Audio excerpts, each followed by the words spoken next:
The things that shake up our materialistic worldview are the things that seem to cross over from the unseen world and seem to manifest in the physical world, such as near-death experiences, telekinesis, and direct encounters with extraterrestrials.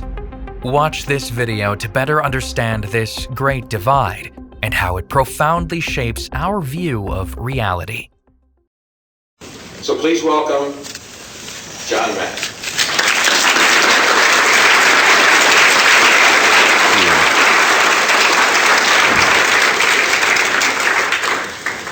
I want to talk with you about what I've been finding over the past now nearly 6 years in studying this alien abduction phenomenon, but particularly in the context of this meeting, to talk with you about ways that we know.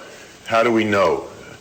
What's the appropriate epistemology for a particular subject? It seems to me all science, all knowledge really, is about the discovery of patterns, and that includes the patterns of meaning.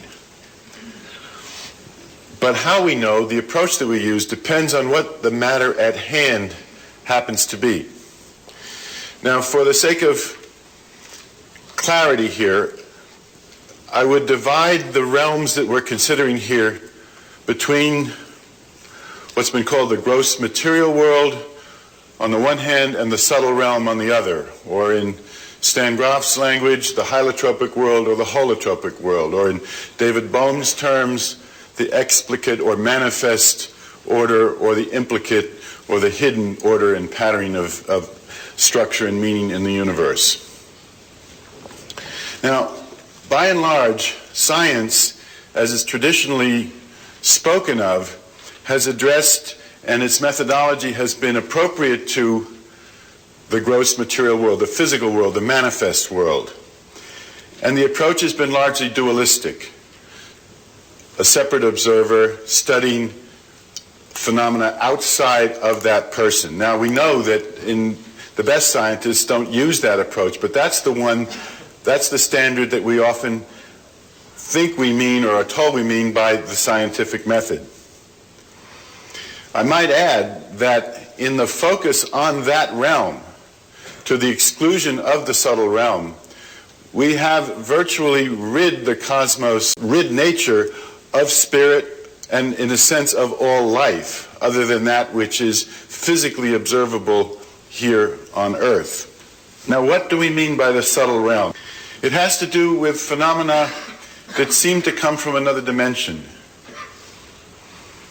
Telepathy, clairvoyance, the whole psi realm, out-of-body experiences, near-death experiences, telekinesis, and the alien abduction phenomenon itself. That is, phenomena where they may manifest in the physical world, but they seem to originate in some other dimension, something unseen, something which is not readily observable under ordinary separatist, dualistic, scientific or methodological conditions. Now, one of the fundamental tenets of the mechanistic or the dualistic approach is that consciousness is an epiphenomenon of the human brain. So one of the assumptions we have to challenge is that one. In other words, that if we're going to study these subtle realms, which involve consciousness, and as we've heard, the relationship of consciousness to the material world, we have to recognize that consciousness, spirit, self, soul, all those realms have a life, have an existence separate from the physical body. And that's, for me, was a very great leap. And I had to do my own self-exploration through the work with Stan Grof and a great deal of challenging of my own kind of materialist scientific upbringing, clinical upbringing, to come to appreciate that fundamental kind of parting of the ways between the materialist scientific approach and one which can begin to allow us to study more profoundly these subtle realms.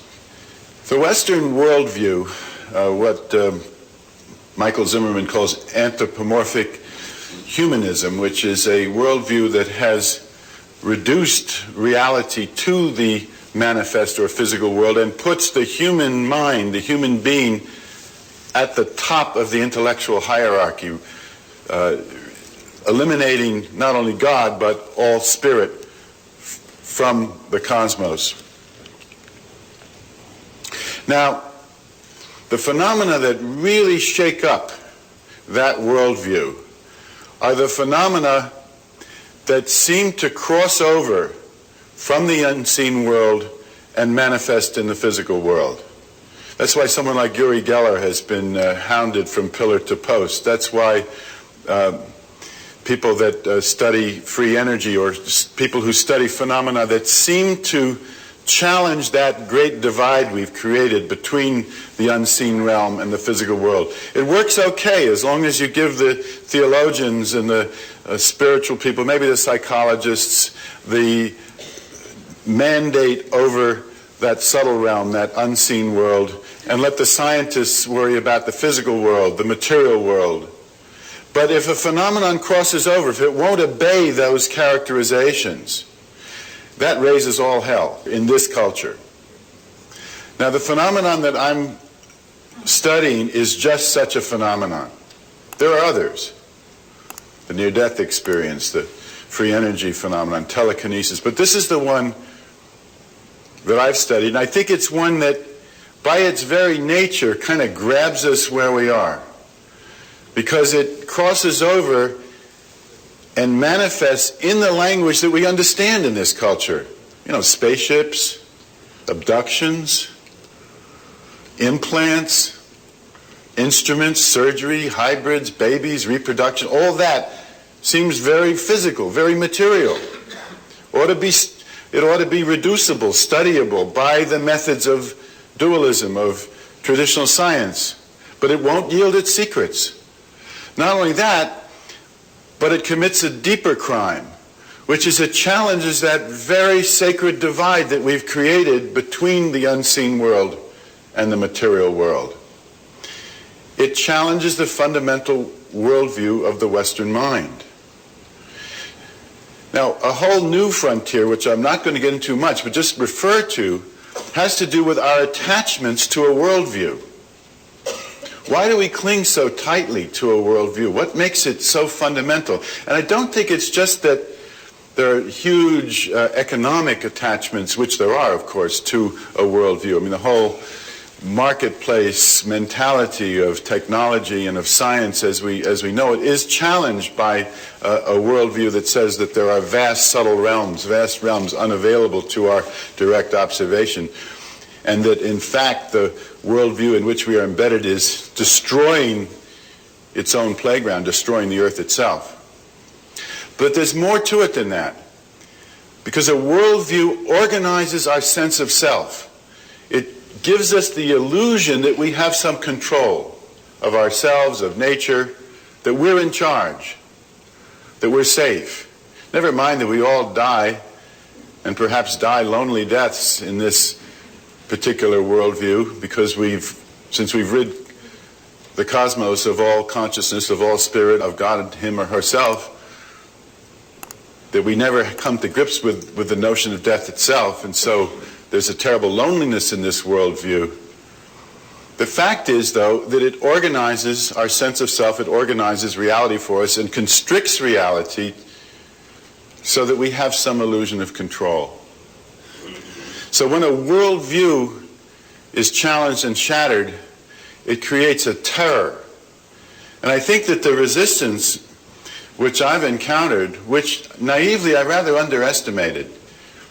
People say, well, didn't you know if you started saying that, you know, little green men were taking men, women, and children, and there were spirits and funny beings coming and do it? Didn't you realize that you would run into this resistance? And I guess I'm a little like that frog that, you know, where you heat the water slowly and he finally boils, you know, and I think it kind of snuck up on me, you know, because I've been at this for so many years, and I didn't say anything publicly till I kind of felt I was pretty clear what I was doing. I had hundreds of hours with these individuals. But I'm interested in the resistance because I've had to deal with it, and I've had to deal with as you, I think, realize, one of the most powerful expressions of this resistance has been within my own university, where I've undergone a kind of investigation of my work, which surprised me. I must say that it stirred that much, and but now I think I do appreciate that if an institution like Harvard Medical School or a church or any deep institution that's deeply connected with a worldview has that worldview basically challenged, and I think contemporary medicine is based largely on a materialist worldview, mechanistic worldview, then the empire will strike back. I mean, it will.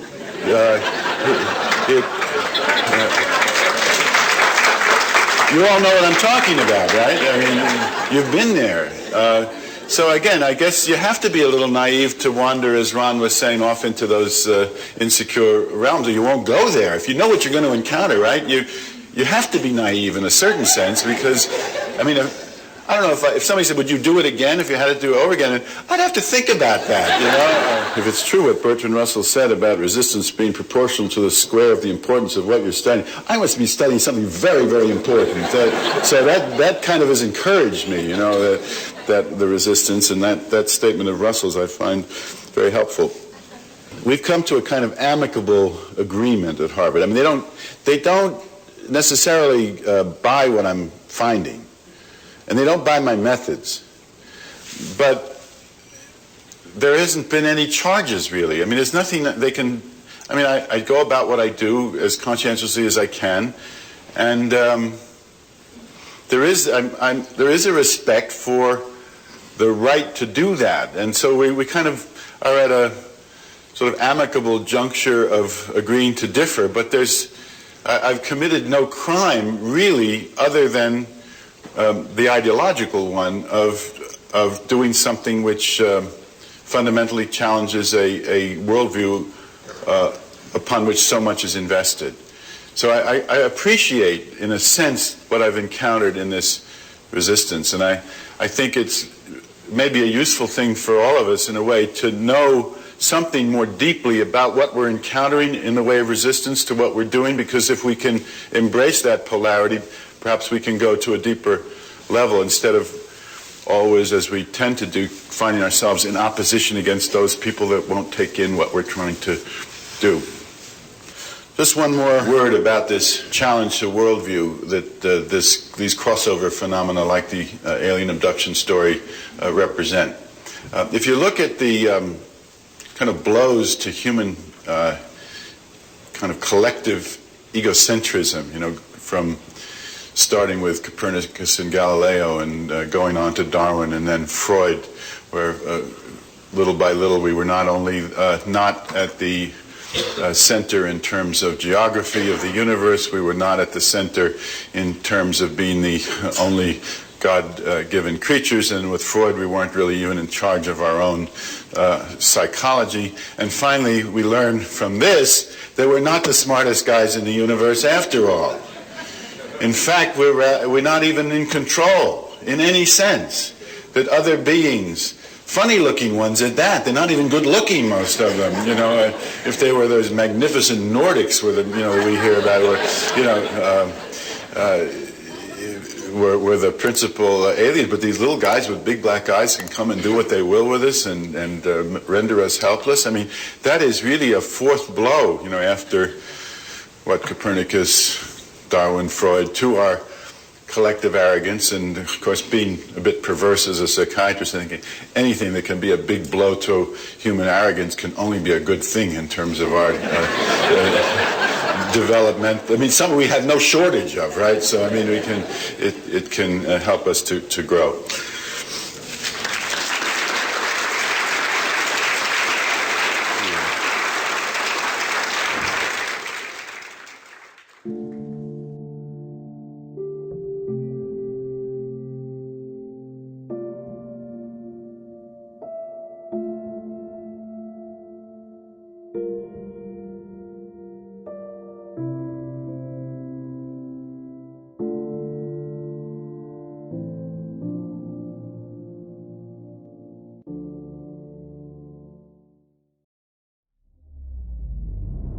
Thanks for watching this video. Click here to watch our playlist of short, credible videos covering all aspects of the UFO phenomena. And make sure you subscribe to catch the new content posted every week.